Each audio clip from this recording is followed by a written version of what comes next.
Okay, this is part 2 on the New Testament reliability. Let's get into it. So again, we want to consider these 2 questions. Do we have accurate copies of the original documents that were written down? And is what was written down the actual truth of what happened? So the people that wrote these documents down early on, were they telling the truth? So let's deal with the first question. Do we have accurate copies of the same information that they wrote down in the 1st century AD? Well, how do we know if we have accurate copies? Well, you can compare copies. These are called manuscripts, okay? A manuscript is a copy.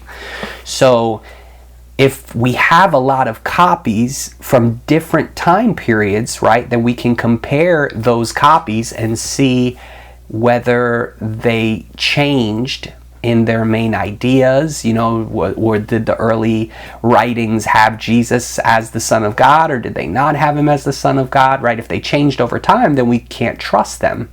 But that's not what happened. So how can we compare the New Testament that we hold today with the same New Testament documents that were written down in the 1st, 2nd, 3rd centuries and later? Well, we compare those manuscripts. So do we have any copies or manuscripts of the New Testament? Well, yes. It's actually pretty ridiculous how many we have. So we have over 5,000 Greek manuscripts, so Greek copies, and then there's over 24,000 total in all kind of different languages, okay? When you compare all those thousands of documents, what you find is that 99.8% of any differences in all of the documents affect nothing. 99.8% affect nothing. And that 0% of the main Christian doctrines are affected at all either.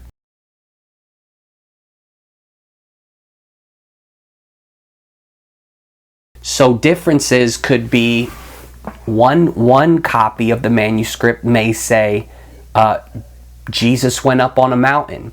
Another manuscript may say he went up on a mountain. Well, does that change the difference in the story at all? Well, no. They know that they're talking about Jesus, but that would be considered a difference in the gospel.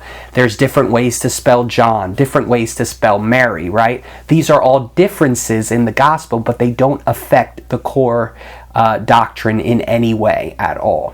Now, next to the New Testament, the greatest amount of ancient manuscripts that we have is from Homer's Iliad. Now you'll know that Homer wrote the Iliad and the Odyssey, right? Homer's Iliad is the second most. Now you remember how many manuscripts we have for the New Testament? Over 5,000, right?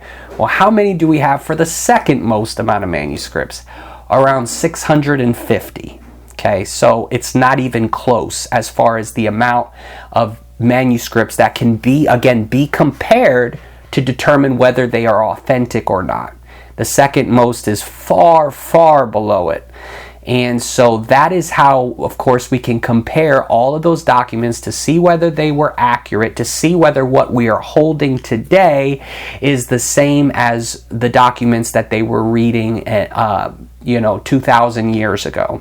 And like I said, they are extremely accurate in terms of what we are reading today, core doctrines, central truths, and what they wrote back then. The other thing is that the manuscripts or copies that we have today are within a few generations of the original documents that are written. I think it's important to say we don't have the original documents that were written down, but some of our copies are within, say, 1 or 2 generations. Compare that to Homer's Iliad, which was composed in 800 BC, and the earliest documents, manuscripts, I believe that they have, are from, I believe, the 2nd century AD, so hundreds of years later. The most significant manuscript to come to light is called the Chester Beatty Biblical Papyri, discovered in 1930. Of these biblical papyri, Papyrus number 1 has portions of the 4 Gospels as well as Acts and dates to about the 3rd century AD. Papyrus number 2 has portions of Paul's letters as well as parts of Hebrews and dates to AD 200. And papyrus number 3 has a sizable portion of Revelations and dates to about the 3rd century AD. Then in 1934, C.H. Roberts at St. John's College in Oxford was sorting through the biblical papyri at John Ryland's library in Manchester, England. Now, he immediately recognized this as a surviving portion of John's Gospel, and he was able to date it from the style of the script to between AD 100 and AD 150. They now date it at around AD 125. So that means John's Gospel, which was originally written down, they say, between 90 and 95, we have a manuscript that was written copied within 30 years in AD 125 and possibly even earlier of that gospel. So that's super cool. Next, what I want to talk to you is, how do we know that these New Testament documents were written in the 1st century AD? Well, I'm glad you asked. For that evidence, we go to the early church fathers. So the early church fathers were disciples of the disciples, right? So Jesus had 12 disciples and 70 at one period, etc. And then those disciples went out and made disciples of their own. Many of those disciples are called early church fathers. So examples of the early church fathers. So these are people who lived in, say, the 1st century, 2nd century, 3rd century, even the 4th century, who were discipled by the original disciples or by their disciples. So we have their writings, many of the early church fathers' writings, and they quote from these New Testament documents. Now, if they're living in, like, for instance, Pope Clement I, AD 95, and they're quoting from books from the New Testament, then those books that they're quoting from must have already been written, right? So this is how we can say for sure that the New Testament books were already written. So let's start there. So Clement of Rome, or Pope Clement I, was writing from Rome in AD 95, and he quotes from Matthew, Mark, Luke, Romans, 1 Corinthians, Ephesians, 1 Timothy, Titus, Hebrews, James, and Peter. So again, he's quoting from them in AD 95 from Rome, so that means that they must have already been written down and been circulating up to that point. Another example we have is from Saint Ignatius. Now, St. Ignatius was writing from Smyrna in Asia Minor in AD 107. He quotes from 24 of the 27 books that we have in our New Testament today. So again, if he's quoting from them in AD 107, then that means what? They must have already been written. So we have his letters today. You can read them yourself if you'd like to. And another early church father is Polycarp, who was a disciple of St. John, who was a disciple of Jesus. And he wrote letters in AD 110, and he quotes from 18 of the 27 books that we currently have in our New Testament today. Now, Polycarp and his disciple Irenaeus collectively quote from 23 of the 27 books of our New Testament.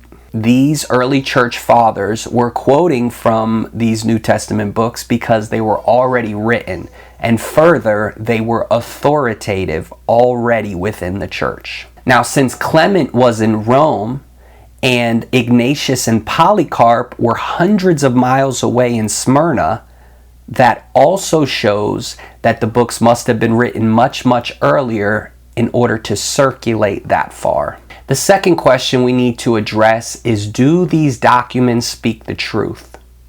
I think it's important to just note here that, the writers of the New Testament documents, it wasn't like the writers of today where you write a book and, you gain popularity and notoriety and you're on the New York Times bestsellers list. The writers of the New Testament did not gain popularity or notoriety. In fact, they gained quite the opposite. They gained servitude, torture, and even death for their writings. The New Testament writers, with the possible exception of Luke, were Jews and already believed that they had the one true religion. This nearly 2,000-year-old religion at the time asserted that they, the Jews, were the chosen people of God, as we see in Deuteronomy 7 verses 6. For you are a people holy to the Lord your God. The Lord your God has chosen you out of all the peoples of the face of the earth to be his people, his treasured possession. Now, why would the Jews who converted to Christianity risk possible persecution, death, and even eternal damnation to start something new that wasn't true and elevate non-Jews into the position that they themselves claim to have with the creator of the universe? The New Testament writers must have witnessed some strong evidence in order to walk away from the beliefs and practices that had defined them and their forebears for centuries up to this point. Now, church history tells us that 11 of the 12 disciples that went out after Jesus' resurrection from the dead were all martyred, with the exception of John, the apostle, who they say died on the island of Patmos. Now, liars do not make good martyrs, right? If you know that something is a lie, okay, you make something up, and then you know it's a lie, are you going to then die for that lie? So why would we think that not just one, but 11 of the 12 went to their death, and if it was a lie, they didn't proclaim that it was a lie, right? They wouldn't have died for what they knew to be a lie. Now, this is different from other religions. You may say, well, other religions, Islam and other religions, they die for, what they believe in. So dying for it doesn't make it true. That's true. But the difference is that in Islam, Muhammad went into a cave and got this revelation in this cave, and then he came out of the cave and wrote it. He had a scribe that wrote it down over a period of, I think, 27 years. And then he came out and he proclaimed this truth to people, and then they believed, right? In the case of the disciples, they knew for a fact. They walked with Jesus. They saw the resurrected King. So they knew for a fact whether it was true or not true. That is the difference between Christianity and every other religion.